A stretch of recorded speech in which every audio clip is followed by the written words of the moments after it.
सुप्रभात उत्तराखंड, मैं हूं आपके साथ मनु तेवतिया। सीएम त्रिवेंद्र सिंह रावत गाय के ऑक्सीजन छोड़ने वाले बयान पर कायम हैं। उनका कहना है कि उन्होंने ये बातें वैज्ञानिक आधार पर कही हैं, क्योंकि ये लैब परीक्षण में कई बार साबित हो चुका है कि पंचगव्य कई गुणों से भरपूर हैं। बता दें कि सीएम त्रिवेंद्र सिंह रावत ने गाय को लेकर बयान दिया है। उनका दावा है कि विश्व भर में गाय ही एक ऐसी जानवर है जो ऑक्सीजन को बाहर छोड़ती है। गाय के संपर्क में रहने से सांस लेने में होने वाली समस्याएं भी ठीक हो जाती है।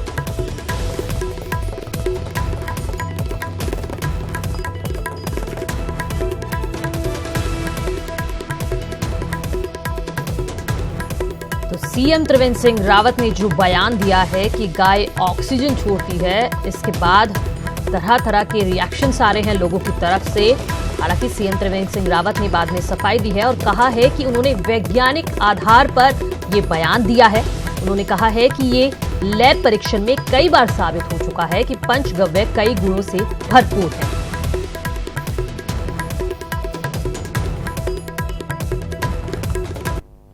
तरह से पशुओं में गाय एकमात्र ऐसा पशु है जो ऑक्सीजन लेता है और जो छोड़ता है वो भी ऑक्सीजन है।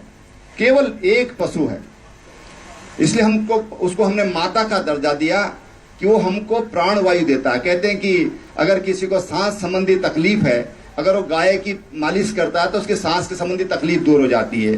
टीबी जैसा रोग है, अगर वो लगातार गऊ के संपर्क में रहता है तो टीबी जैसी बीमारियां दूर हो जाती हैं।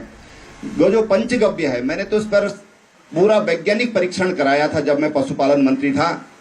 और गाय का गोबर, गाय का जो गौमूत्र है, उसमें कितनी ताकत है और हमारे शरीर के लिए, हमारी स्किन के लिए, हमारे हार्ट के लिए, किडनी के लिए कितना फायदेमंद है, ये आज वैज्ञानिक इस चीज को आज प्रमाणित कर रहे हैं। और मैं कह सकता हूं कि उत्तराखंड राज्य में जब मैं पशुपालन मंत्री था उस समय गौ जो पंचगव्य है उस पर हमने रिसर्च किया था और उसमें तमाम चीज़ें सामने आई। उसी के बाद हमने गौमूत्र का भी एक विक्रीकरण शुरू किया था। देश का पहला राज्य उत्तराखंड बना है जहां पर हमने गौमूत्र से अर्क करके 25 रुपए लीटर ये पतंजलि को आज भी जा रहा है और तमाम अनेक जगह से जा रहा है। श्रीराम लैब ने भी उसको प्रमाणित किया कि गौ के मूत्र में, गौ के गोबर में और गोरस में ये तमाम ऐसे जो हमारे कहना चाहिए दुश्मन जो बैक्टीरिया है जो मनुष्य के अनुकूल नहीं है, उनको नष्ट करने की ताकत है और जो बैक्टीरिया हमको फायदा पहुंचाता है उनके संरक्षण की उसमें ताकत है। ये श्रीराम लैब से जो हमने उसका टेस्ट कराए थे वो सारे परिणाम यहाँ पर हमारे पास मौजूद है। वैज्ञानिक रिसर्च और वैज्ञानिक जो उस पर उन्होंने जो रिजल्ट दिए हैं वो हमारे पास मौजूद है, हमारे वैज्ञानिकों के पास।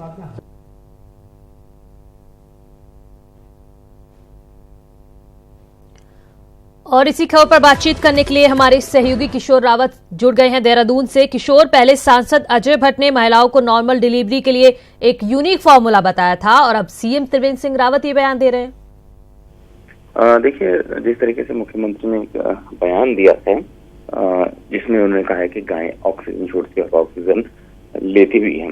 अब ये इस बयान को लेकर तमाम तरह की बातें सामने आई है, लेकिन जिस तरीके से मुख्यमंत्री ने अभी भी इस बात पे कायम है, तो कहीं ना कहीं ये सारी जो बातें हैं अब ये देखना होगा कि ये मामला है क्या और किस तरीके से ये जो बयान सामने आया है। लेकिन फिलहाल जो जिस तरीके से कल मुख्यमंत्री ने भी बयान पर कहा था कि उन्होंने जब मंत्री थे, पशुपालन मंत्री थे, तो उन्होंने इसको लेकर परीक्षण भी कराया था। ये बातें उनके सामने सारी। किशोर, हमने उनकी सफाई भी सुनी, कहीं भी जो मैंने सुना है, जो बयान हमने सुनाया अभी अपने दर्शकों को, उसमें उन्होंने गोमूत्र के फायदे जरूर बताए हैं, लेकिन ये गाय ऑक्सीजन छोड़ती है इस बात पर उन्होंने कोई रिएक्शन नहीं दिया है। देखिए, इससे पहले भी उन्होंने जो बयान दिया था उसमें भी उन्होंने साफ किया था और अब जिस तरीके से सफाई दिया उन्होंने ये भी जरूर बताया कि जो गाय हैं वो उसके तमाम जो चाहे वो गौमूत्र होता है, दूध होता है या फिर उसके साथ अगर कहेंगे गोबर, उसके अलग अलग फायदे बताए थे। और उन्होंने ये भी कहा था कि मैं अपनी बात पे कायम हूं, क्योंकि उन्होंने इस बात को लेकर परीक्षण भी कराया था। अभी देखना होगा किस तरीके से उन्होंने बयान दिया है और क्या है, ये तो आगे की बात है, लेकिन ये जरूर है कि सीएम अभी भी अपनी बात पर कायम है। जी, बहुत शुक्रिया किशोर आपका तमाम बातचीत के लिए। तो ये बयान दिया गया है त्रिवेंद्र सिंह रावत की तरफ से, लेकिन कहते हैं कि राजनीति में कोई भी बयान बिना सोचे समझे नहीं दिया जाता, लेकिन इस बयान का क्या मतलब है ये समझने की कोशिश करेंगे।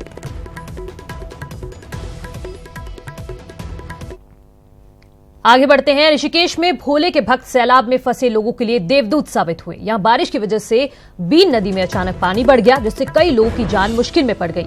इस दौरान वहां से गुजर रहे कांवड़ियों ने सैलाब का मुकाबला करते हुए कई लोगों को बचाया। तस्वीरें ऋषिकेश बैराज चीला मार्ग की हैं, जहां तेज बारिश की वजह से बीन नदी का पानी अचानक बढ़ गया। बढ़े हुए पानी की चपेट में कांवड़िया समेत कई वाहन आ गए। इस दौरान कांवड़ियों ने हिम्मत दिखाते हुए बाढ़ में फंसे कई वाहनों को निकालकर कई लोगों की जान बचाई। बता दें कि प्रशासन ने रोडवेज समेत सभी वाहनों के लिए ऋषिकेश चीला बैराज मार्ग को खोला हुआ है। यही वजह है कि हरिद्वार जाने के लिए सभी वाहन इसी मार्ग से जा रहे हैं।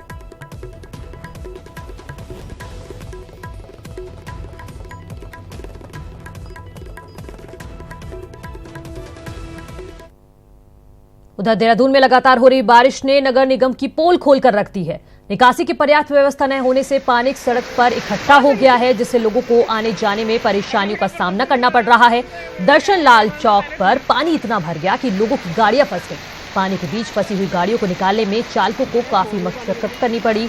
बारिश से पहले डीएम रविशंकर ने व्यवस्था सुधारने के निर्देश दिए थे, मगर इसके बावजूद डीएम के आदेश का पालन नहीं हुआ, जिसकी वजह से लोगों की जिंदगी मुसीबत बन गई है।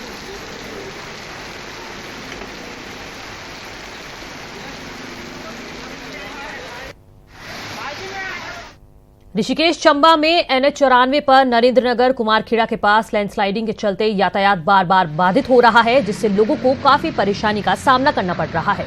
ऑल वेदर प्रोजेक्ट के चलते नए स्लाइडिंग जोन बन गए हैं, जिससे थोड़ी सी बारिश होने भी पहाड़ी का मलबा गिरने लगता है। अभी स्लाइडिंग जोन है, उधर जो जेसीबी और बोकलिन वगैरह पहले ही स्थापित है। सो इसका हम लोग कम से कम लोग का असुविधा के लिए हमने इनका निर्देश किया गया है। जो भी इस प्रकार का सूचना आ जाते हैं हम तत्काल रिस्पॉन्ड करते हैं। इसके अलावा ट्रैफिक रेगुलेट करने के लिए हम लोग पुलिस प्रशासन और हमारे इनका भी ठेकेदार का भी लोग सुरक्षा कर्मी लगाने के लिए भी हमने ये निर्देश दिया गया है। 2013 की आपदा के बाद इस साल बाबा केदार के दर्शन के लिए रिकॉर्ड तोड़ यात्री पहुंचे, जिससे स्थानीय लोगों के चेहरे भी खिले हुए हैं। रिकॉर्ड यात्री होने से व्यवसाय पर भी बड़ा असर पड़ा है। तो वहीं सावन के महीने में बाबा केदारनाथ का अलग ही महत्व है। यही वजह है कि सावन के महीने में बाबा केदार के दर्शन के लिए श्रद्धालुओं की अटूट आस्था देखी जा रही है। इस वक्त भारी बारिश भी श्रद्धालुओं की आस्था को डिगा नहीं पा रही है। लगातार शिव भक्त बाबा केदारनाथ के दर्शन के लिए पहुंच रहे हैं। माना जाता है कि सावन के महीने में भगवान शिव के दर्शन करने से सभी की मनोकामनाएं पूर्ण होती है।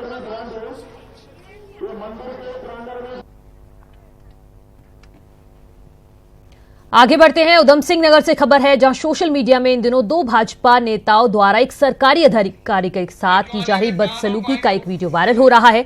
इस वायरल वीडियो में किच्छा नगर पालिका के अधिशासी अधिकारी संजीव मेहरोत्रा को भाजपा युवा मोर्चा के नेता विवेक दीप सिंह और भाजपा नेता दिनेश भाटिया बदसलूकी करते नजर आ रहे हैं। दरअसल में 25 जुलाई को नगर पालिका के एक सेवानिवृत्त कर्मचारी के 15 माह से बकाया पेंशन की शिकायत को लेकर जब ये दोनों नेता अधिशासी अधिकारी से मिलने पहुंचे, जिसके बाद मामला गर्मा गया और दोनों लोगों के बीच जमकर बहस हुई।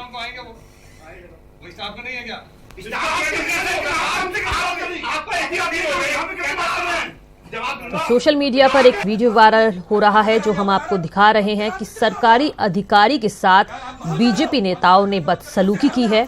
उसी का ये वीडियो है।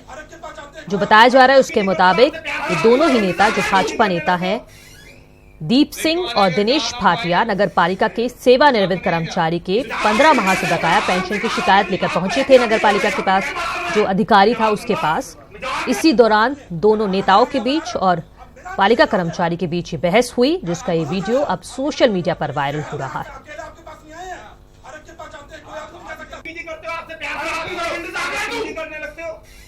आप देख सकते हैं, सुन भी सकते हैं कि किस तरह से तेज आवाज में अधिकारी के साथ बातचीत कर रहे हैं।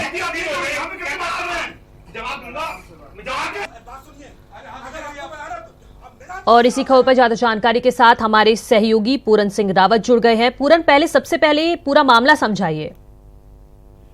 देखिए, नगर पालिका किच्छा का ये पूरा मामला है और ये अधिशासी अधिकारी हैं जिनके साथ बदसलूकी की जा रही है। भाजपा युवा मोर्चा के एक इसमें नेता हैं और एक जो है वरिष्ठ भाजपा कार्यकर्ता हैं दिनेश भाटिया। ये एक सेवानिवृत्त कर्मचारी जो नगर पालिका के हैं, उनके मामले को लेके गए थे। उन्हें 15 माह से पेंशन नहीं मिल रही थी। इस पूरे मामले को लेकर शिकायत करने गए थे, जहां छोटी सी कहासुनी के बाद उग्र तेवर में आ गए भाजपा नेता और सत्ता की हनक दिखाते हुए देखिए इन्होंने बहुत ही बदसलूकी की नगर पालिका के अधिशासी अधिकारी से, जिसका अब जो है इच्छा में स्थानीय लोगों ने भी निंदा शुरू कर दी। पूरन के अधिकारी की तरफ से कोई शिकायत की गई है? देखिए, अभी इस पूरे मामले में जो है अधिकारी की तरफ से कोई स्थानीय कोतवाली में किसी भी प्रकार की शिकायत नहीं की गई है। पुलिस का कहना है कि जैसे ही शिकायत आएगी तो आरोपी जो भाजपा नेता है उनके खिलाफ मुकदमा दर्ज किया जाएगा। बहुत शुक्रिया आपका इस तमाम जानकारी के लिए। आगे बढ़ते हैं। मसूरी में होने वाले हिमालयन कॉन्क्लेव की तैयारियां अपने अंतिम दौर में हैं। इसमें शिरकत करने के लिए देश भर के सभी हिमालयन राज्यों के मुख्यमंत्री और राज्यपाल पहुंच रहे हैं, जिसको लेकर शासन और प्रशासन तैयारियों में जुटा है। हालांकि प्रदेश में चल रही कांवड़ मेला के दौरान कॉन्क्लेव की सुरक्षा व्यवस्था पुलिस के लिए चुनौती से कम रही है। कांवड़ मेला की सुरक्षा में 10,000 सुरक्षाकर्मियों को तैनात किया गया है और ऐसे में वीआईपी मूवमेंट में आने वालों की सुरक्षा को सुनिश्चित करना बड़ी चुनौती हो गया है। लेकिन डीजीपी अनिल रतूड़ी का कहना है कि कॉन्क्लेव की सुरक्षा में एडवांस सिक्योरिटी के पुख्ता इंतजाम किए गए हैं। हिमालयन कॉन्क्लेव में वित्त मंत्री निर्मला सीतारमण के साथ प्रधानमंत्री के एडिशनल प्रिंसिपल सेक्रेटरी पीके मिश्रा भी कॉन्क्लेव में शिरकत करेंगे।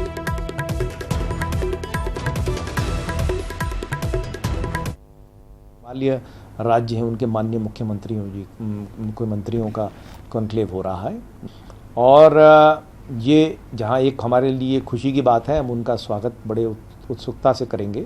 साथ साथ ये एक हमारे लिए सुरक्षा की दृष्टि से चुनौती भी रहती है और इसके लिए एंटी जो एडवांस सिक्योरिटी लाइजॉन होता है वो सब हो गया है।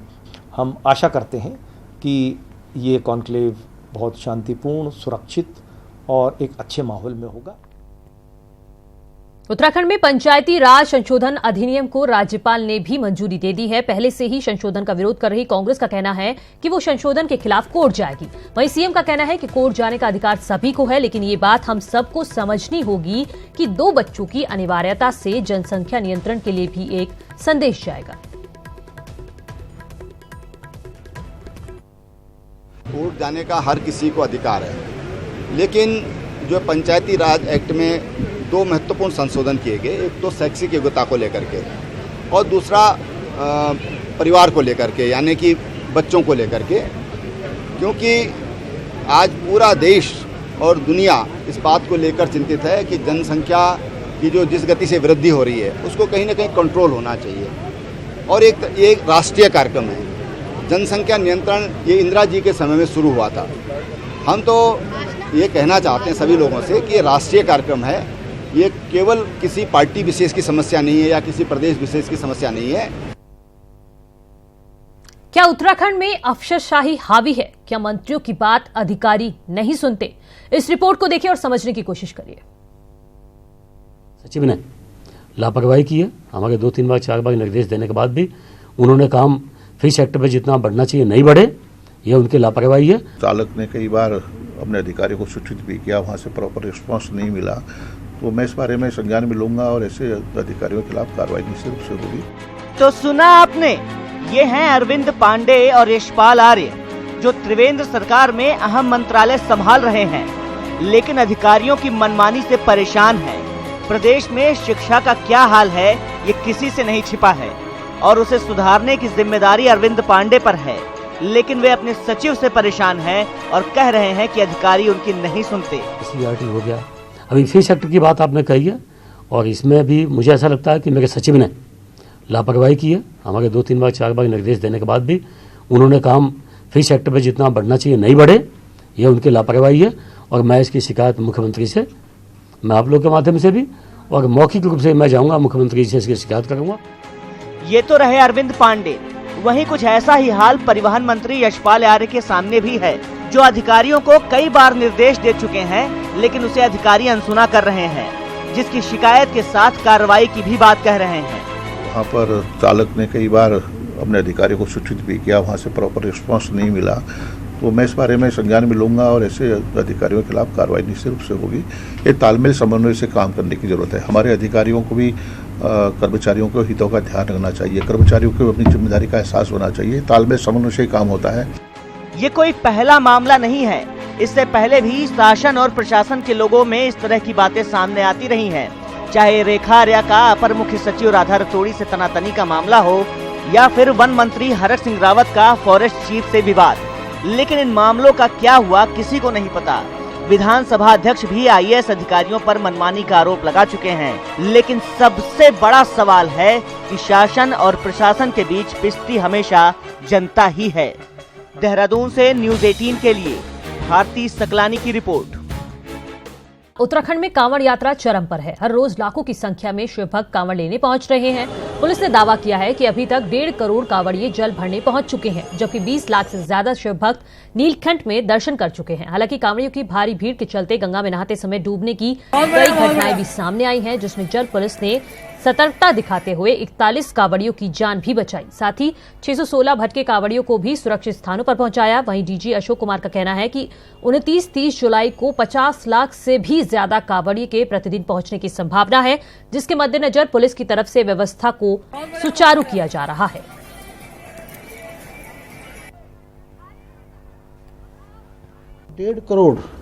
लगभग 1.5 करोड़ कांवड़िया हरिद्वार में आ चुका है और जल भर के जल लेकर के अपने अपने स्थानों को प्रस्थान किया है। इसमें से लगभग 20 लाख कांवड़िए नीलकंठ तक भी पहुंचे हैं। हमारी जल पुलिस ने, जिसकी करीब 20 टीमें लगी हुई हैं पूरे एरिया में, 41 कांवड़ियों की जान बचाई है डूबने से। 616 बिछड़े लोगों को अपने परिवारजनों से मिलवाया है। 28-29 सबसे बड़े दिन होंगे, जिसमें प्रतिदिन 50 लाख से ऊपर कांवड़िए आने का मेरे को अनुमान है। आधी अधूरी तैयारियों की वजह से उत्तराखंड में डेंगू के मरीजों की संख्या बढ़ती जा रही है। लापरवाही का आलम यह है कि डेंगू के लार्वा घर घर और स्कूलों में पनप रहे हैं और स्वास्थ्य विभाग से लेकर नगर निगम सिर्फ कागजी कार्रवाई में लगा है। देहरादून का रायपुर इलाका इस साल डेंगू मच्छर का नया ठिकाना बन गया है।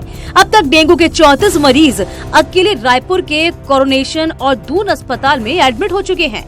वहीं राज्य के अन्य जिलों से 4 मरीज एडमिट हुए हैं। कोरोनेशन अस्पताल के डेंगू वार्ड में एडमिट ज्यादा मरीज बच्चे हैं। अब स्वास्थ्य विभाग की तैयारियों की तस्वीर देखिए। देहरादून के कई स्कूल कैंपस में ही मच्छर पनपने का पूरा इंतजाम है, लेकिन चेकिंग के लिए गई स्वास्थ्य विभाग और नगर निगम की टीम यहां नजरें इनायत नहीं कर रही। इसके बावजूद विभाग के हकीकत से कोसों दूर दावे सुनिए।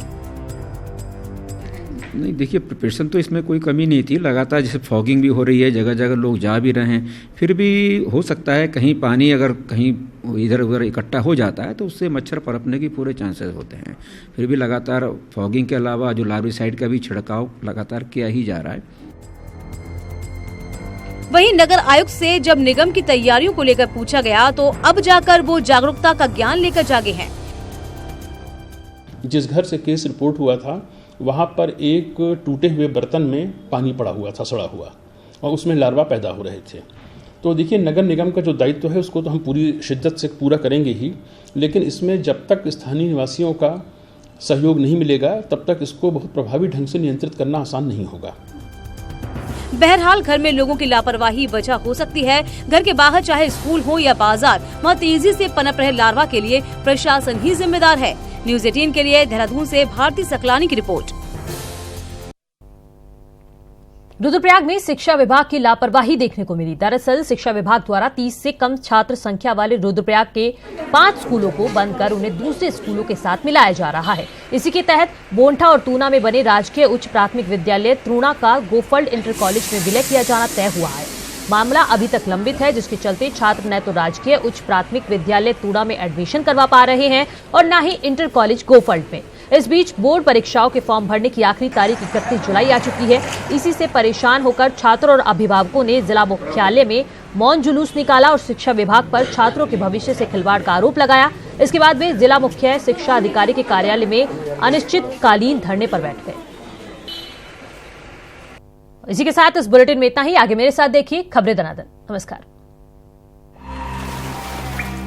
आपके कुएं बगल में मंदिर के पास जो भी स्टोरेज वाटर्स होते थे पुराने ज़माने में, जैसे किंग्स राजा they used to do it, please आप उसको सफाई करें, स्टोर करें, पानी ज़्यादा से ज़्यादा मात्रा में स्टोर करें।